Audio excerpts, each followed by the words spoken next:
Hello, buddy. Welcome back to the Tin Man Squad channel. I'm your host, Jeffrey Tin Man Taylor. And today, I saw that the channel Tell Animated dropped a new video and it's Christmas related. So I figured I'd go ahead and react to it. And the title of this video is The Evolution of Killer Santas from the Silent Night, Deadly Night universe. Once I saw that title, I was like, oh yes, I'm in. But anyway, I'm going to turn these lights off, move the camera up here for you guys, and let's get this reaction on the road and in the bag, shall we? Oh, excuse me. In Santa's bag. Okay, here we go.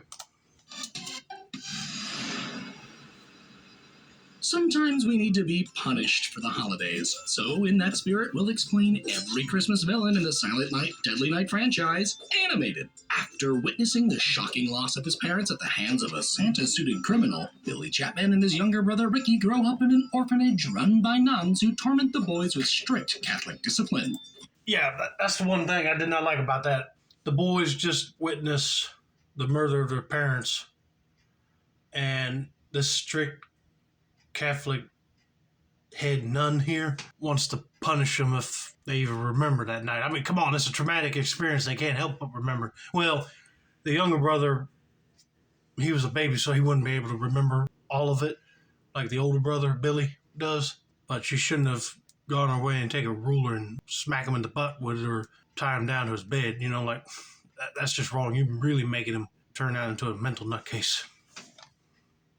Years later, Billy is employed as a toy store Santa. His suit has a black belt, bells on the cuffs, added pockets, red gloves, and boots with white trim. He also wears a pulled-down beard and a long wig. His suit up...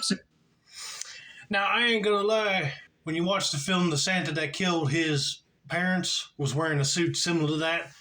And every Santa you see walking around in the film is wearing the same suit. I mean, like, they couldn't gone to the costume shop and got a different one because the cops were thinking that it was Billy, but it turned out to be other people. But I ain't gonna lie, that ain't a bad looking Santa suit. If I was a professional Santa, I wouldn't mind having one made like that. In other words, I wouldn't use it for cosplaying as Billy from Silent Night, Deadly Night. I mean, I might, but I wouldn't add no fake blood or nothing just to damage it. Let's put it that way. But let's continue on before I keep on rambling about the suit here. Sends Billy over the edge, leading him to gift punishment to those on his naughty list. But before he reaches his former Mother Superior, he's taken down, with Ricky bearing witness. In the sequel, Ricky, now an adult, regales a psychiatrist with many clips from the first film, plus flashbacks from his teenage first kills. He recounts a brief relationship that ends when, well, jealousy gets the best of him. However, he does manage to help with Garbage Day.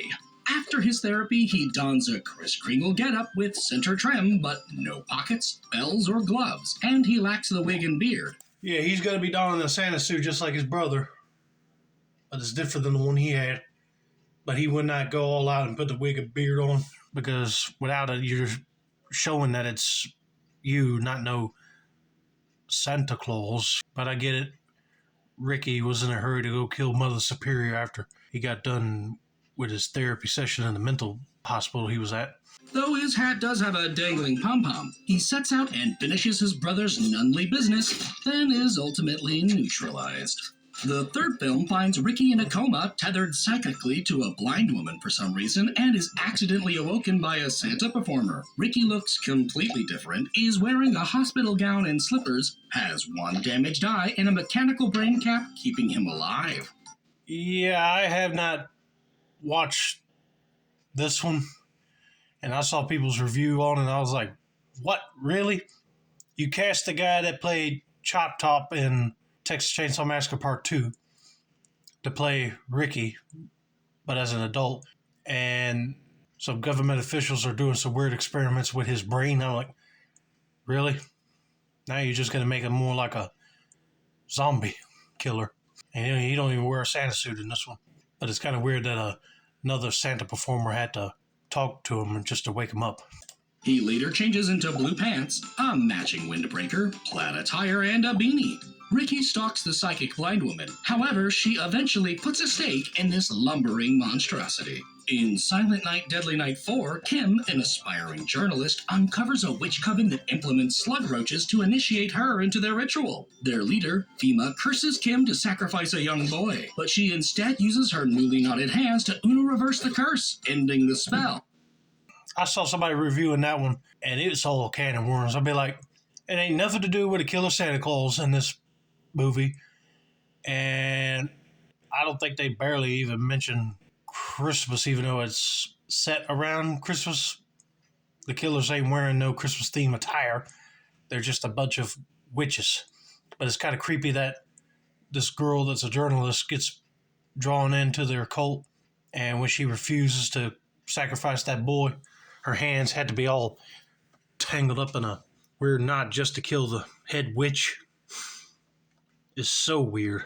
They must have been in a huge hurry to come up with a new theme for the sequel to parts 1 to 3. So they just decided to go with witchcraft, which it works, but I think the whole Killer Santa premise for this franchise helps better. And this non-Christmas Christmas movie. The fifth film features Joe Petto, a toy maker who lost his pregnant wife in a car crash, leading him to create booby-trapped toys. The lethal toys include a Santa ball with retractable limbs, rigged rollerblades, a rubber hand, a robot, a killer snake, Munchie larva, a dinosaur, several killer cars, army toys, a plane, and even a kamikaze superhero. Joe is outfitted in Father Christmas apparel with a thin belt, short boots, white gloves, and a tiny hat. Get it? You see, here's the thing. This one brings the franchise full circle in a way, like it goes back to a Killer Santa killer, but the way he's killing people off is not by tools, it's by toys. And plus the fact that Mickey Rooney is playing the killer in this movie is so weird. I think a lot of people said that he must have been tricked into thinking that this film was just going to be called The Toy Maker because he boycotted the first Silent Night, Deadly Night film because he's all against the Killer Santa. Well, little did he know he was going to be in a film in this franchise. So, plot twisting right there, right? Turns out Joe is very much not alive, and this disguised killer is a robot named Pino, built by Joe as a robotic son, complete with Barbie body. This robo-son tries to gain a pretty mommy, but instead he gets shut down. In the 2012... Yeah, that was the one thing that was weird about that film was you see Mickey Rooney's character, Joe Petto, with his son walking around, but then later on you start seeing Joe Petto killing people and you're like, wait a minute, he acted so kindly in this film. You would think he would have turned like that. But then it turns out his robotic son turned against him, killed him, and put on a disguise to look like him. But they try to throw in that whole Geppetto and Pinocchio reference. But I'm just glad that this woman's former boyfriend came in for aid and dismantled this creep doll toy robot. Remake, Ronald Jones Jr.'s festive getup has bulging white trim, buckled boots, black gloves, and a plastic Santa mask with darkened eyes and bright brows. I actually like this one. Instead of just having the wig and beard getup, he puts a mask with it, and boom, instant creepy disguise. Nobody wouldn't recognize who you are with it on. He's even stocked with a flamethrower. Which that is also an extra cool feature. I think they were trying to base this Silent Night Killer Santa off of the incident that happened in California with that man, Jeffrey Pardo, where he snapped after his wife wanted divorce and wanted to pay a lot of alimony to her. So he put on a Santa suit and flamethrower and went to town killing his ex-family-in-law members. Still a deadly tragedy. But in the movie here, that's sort of an upgrade than the axe, like the original used. It's revealed that his divorced dad went on a Yuletide rampage years earlier, but was taken out in front of him, causing Ronald Jr. to dole out revenge. Although in this pursuit, he becomes a crispy Kringle and then somehow sneaks away. That's another thing. How in the world did nobody question him after this whole incident? Because if you see somebody with a melted skin face like that, and you found out that the Killer Santa was torched by his own flamethrower, then you will know, oh, that's got to be him, you know.